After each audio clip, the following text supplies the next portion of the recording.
अब तक आपने जाना अन्नी दीवानी और उसके पति को, साथ ही अन्नी के साथ हुई वारदात को। अब शुरू करते हैं उस सिरे से जहां हमने पहला भाग छोड़ा था। अगर आपने अब तक सब्सक्राइब नहीं किया है तो जल्दी से कर लें। अब पुलिस ये समझने की कोशिश करने लगती है कि आखिर मोंडे बोलोम्बो की भूमिका इस हत्याकांड में क्या है। इससे पूछताछ का सिलसिला शुरू होता है और जब पुलिस उससे पूछती है कि आखिर तुमने शिवामा डोडा क्वाबे को किससे मिलवाया था, तो बोलोम्बो जिसका नाम लेता है उसके बारे में जानकर पुलिस को झटका सा लगता है। दरअसल बोलोम्बो बताता है कि कुछ दिनों पहले मैं अपने होटल में रिसेप्शन पर बैठकर काम कर रहा था कि वहां पर टैक्सी ड्राइवर जोला टोंगो आता है। इससे मेरी थोड़ी बहुत पुरानी जान पहचान थी, लेकिन वो मेरा दोस्त नहीं था। थोड़ी देर बातचीत होने के बाद जोला टोंगो ने मुझसे कहा था कि मुझे अर्जेंटली एक ऐसे व्यक्ति की जरूरत है जो एक महिला की हत्या कर सके, लेकिन ये हत्या प्लान्ड मर्डर नहीं बल्कि अचानक से हुई घटना लगनी चाहिए। इसी के बाद मैंने जोला टोंगो और शिवामा डोडा क्वाबे की मुलाकात करवाई थी। इसके बाद इन लोगों ने क्या किया और इनमें क्या बात हुई मुझे कुछ भी नहीं पता। अब पुलिस 12 तारीख से ही अन्नी और श्रियन के साथ रहने वाले जोला टोंगो की तलाश में लग जाती है। 2 दिन बीत जाते हैं लेकिन जोला टोंगो का कहीं पता नहीं चलता है। लेकिन 20 नवंबर 2010 को जोला टोंगो एक वकील के साथ पास के एक पुलिस स्टेशन जाता है और वहां सरेंडर कर देता है। अब पुलिस जोला टोंगो से पूछताछ शुरू कर देती है। शुरुआती पूछताछ में जोला टोंगो इस पूरे मामले में खुद को निर्दोष बताते हुए इस अपहरण के एक विक्टिम के तौर पर खुद को पेश करता है। लेकिन जब पुलिस अब तक गिरफ्तार किए गए तीनों संदिग्धों के बारे में इसे बताती है तो ये टूट जाता है और पूरी कहानी बताता है, जिसे सुनकर हर किसी के पैरों तले जमीन खिसक जाती है। जोला टोंगो बताता है कि जब मैं 12 नवंबर 2010 को एयरपोर्ट से अन्नी देवानी और श्रियन देवानी को 5:13 पर केप ग्रेस होटल तक ड्रॉप करने गया, तो जब मैं उनको वहां छोड़कर वापस आने वाला था तभी श्रियन देवानी मेरे पास आता है और कहता है कि मैं होटल के अंदर से बस 2 मिनट में आता हूं, तुम यहां पर थोड़ी देर इंतजार करो, तुम्हारे लिए मेरे पास एक और काम है। थोड़ी देर बाद श्रियन होटल के अंदर से आता है और टैक्सी ड्राइवर से थोड़ी देर इधर उधर की बातें करने के बाद उससे कहता है कि मुझे मेरी पत्नी अन्नी देवानी की हत्या करवानी है, लेकिन यह हत्या इस तरीके से होनी चाहिए कि यह पूरी घटना प्लान के साथ की गई हत्या की बजाय अचानक से हुई घटना लगनी चाहिए और पूरे मामले में मेरा कहीं भी नाम नहीं आना चाहिए। इस काम के बदले में मैं तुम्हें 15,000 रेंट दूंगा।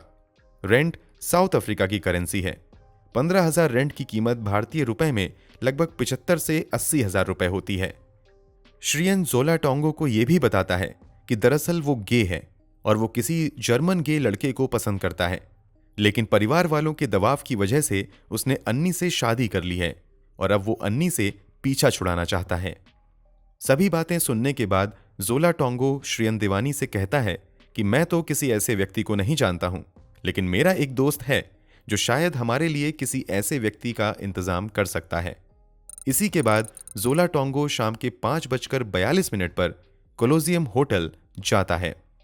वो यहां रिसेप्शनिस्ट के तौर पर काम करने वाले मोंडे बोलोम्बो से मिलता है और प्लान बताता है। इसी के बाद मोंडे बोलोम्बो क्वाबे से फोन पर बात करता है और प्लान के बारे में बताता है। जब बात बन जाती है तो क्वाबे फिर ओलिले एंगेनी को फोन करता है और इस प्लान को अंजाम तक पहुंचाने के लिए उसे भी अपने साथ मिला लेता है।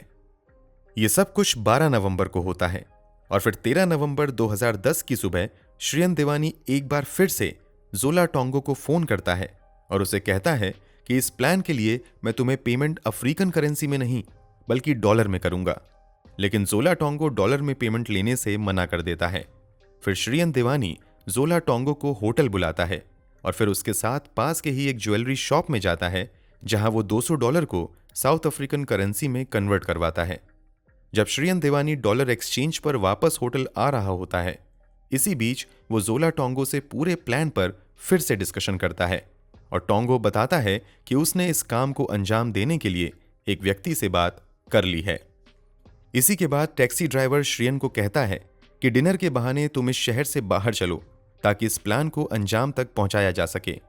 इसी के बाद 13 नवंबर की रात श्रियन देवानी अपनी पत्नी अन्नी दीवानी के साथ शहर के बाहर मौजूद सर्फसाइड रेस्टोरेंट में डिनर के लिए जाता है और वापसी में प्लान के मुताबिक एक सुनसान जगह पर पहले से तैयार किराए के गुंडे लूटपाट का नाटक करते हैं और फिर प्लान के मुताबिक बड़ी बेरहमी से अन्नी दीवानी की गोली मारकर हत्या कर दी जाती है। जोला टोंगो ये भी बताता है कि अन्नी दीवानी की हत्या करने के बाद वो एक बार फिर से 16 नवंबर को 1:37 पर होटल केप ग्रेस में श्रेयन दीवानी से पेमेंट के लिए मिलने भी आता है, क्योंकि श्रेयन दीवानी ने कहा था कि अगर काम ठीक से निपट गया तो मैं 5,000 रेंट तुम्हें अलग से दूंगा। दावे के मुताबिक सीसीटीवी फुटेज में भी दिखता है कि श्रेयन दीवानी एक लिफाफे के साथ टैक्सी ड्राइवर से मिल रहा है और कुछ देर बाद वो लिफाफा टैक्सी ड्राइवर के हाथ में होता है, जिसे लेकर टैक्सी ड्राइवर वहां से निकल जाता है। जोला टोंगो के इस दावे के बाद पुलिस हैरान रह जाती है और फिर इस दावे की सच्चाई जानने के लिए जोला टोंगो तथा श्रेयन दीवानी के कॉल डिटेल्स निकलवाती है।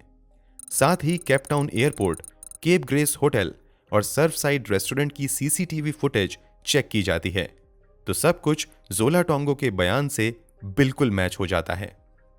पूछताछ में टोंगो ने बताया था कि श्रेयन दीवानी ने अपने किसी जर्मन गे दोस्त का भी जिक्र उससे किया था और गे होने की वजह से ही वो अपनी पत्नी की हत्या करवाना चाह रहा था। ऐसे में पुलिस अब श्रेयन दीवानी के उस गे दोस्त का भी पता लगाने में जुट जाती है। पुलिस को लियोपोल्ड लेसर उर्फ द जर्मन मास्टर नाम के एक जर्मन का पता चलता है। ये उस समय दक्षिण अफ्रीका में ही था। पुलिस जब इससे संपर्क करती है तो ये भी श्रेयन दीवानी और अपने बीच के रिश्तों के बारे में पुलिस को बता देता है। साथ ही ये भी बताता है कि इन दोनों ने कई बार शारीरिक संबंध भी बनाए हैं और जब भी श्रेयन दीवानी दक्षिण अफ्रीका बिजनेस ट्रिप पर आता था तो वो दोनों मिलते थे। श्रेयन दीवानी पर जब पुलिस ने कुछ और जांच की तो पता चला कि पत्नी अन्नी दीवानी की हत्या की अगली रात श्रेयन ने एक गे डेटिंग वेबसाइट पर रात में काफी वक्त बिताया था और अगले दिन भी वो इस गे डेटिंग वेबसाइट पर एक्टिव था। अब पुलिस को हत्या की असली वजह और इस हत्या के पीछे मौजूद व्यक्ति की जानकारी हो चुकी थी, लेकिन पुलिस के सामने समस्या ये थी कि अन्नी दीवानी की हत्या के 3 दिनों बाद ही श्रेयन दीवानी ब्रिटेन वापस लौट चुका था और अब उसे साउथ अफ्रीका लाना आसान नहीं था। फिर भी पुलिस साउथ अफ्रीका में ही श्रेयन दीवानी पर अपनी पत्नी अन्नी की हत्या करवाने का केस दर्ज कर देती है और कोर्ट में श्रेयन दीवानी को ब्रिटेन के साउथ अफ्रीका लाने की अपील दायर करती है।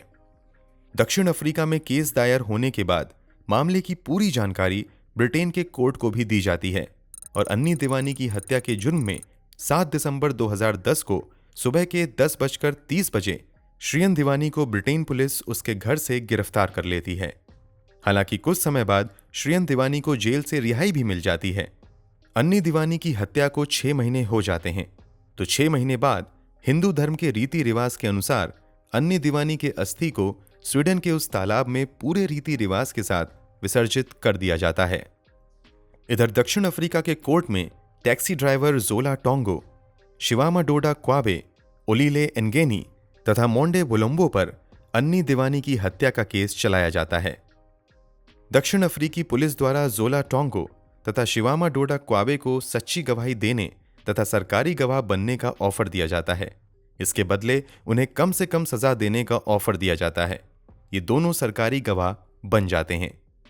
सुनवाई के बाद टैक्सी ड्राइवर जोला टोंगो को दिसंबर 2010 में 18 साल के जेल की सजा सुनाई जाती है। आपकी जानकारी के लिए बता दें कि तब से ये टैक्सी ड्राइवर जेल में ही था, लेकिन हाल ही में 21 जून 2022 को टैक्सी ड्राइवर फिलहाल पे रोल पर जेल से बाहर आ गया है।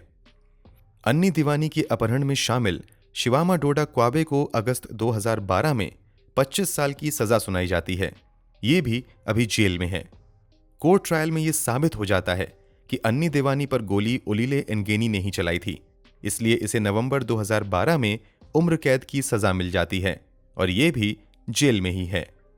इस पूरे मामले में टैक्सी ड्राइवर तथा कॉन्ट्रैक्ट किलर को आपस में मिलवाने वाले होटल रिसेप्शनिस्ट मोंडे बोलोम्बो को बाइज्जत बरी कर दिया जाता है, क्योंकि इस हत्याकांड में इसमें इन दोनों को मिलाने के अलावा कुछ भी नहीं किया था और ये प्लान का हिस्सा भी नहीं था।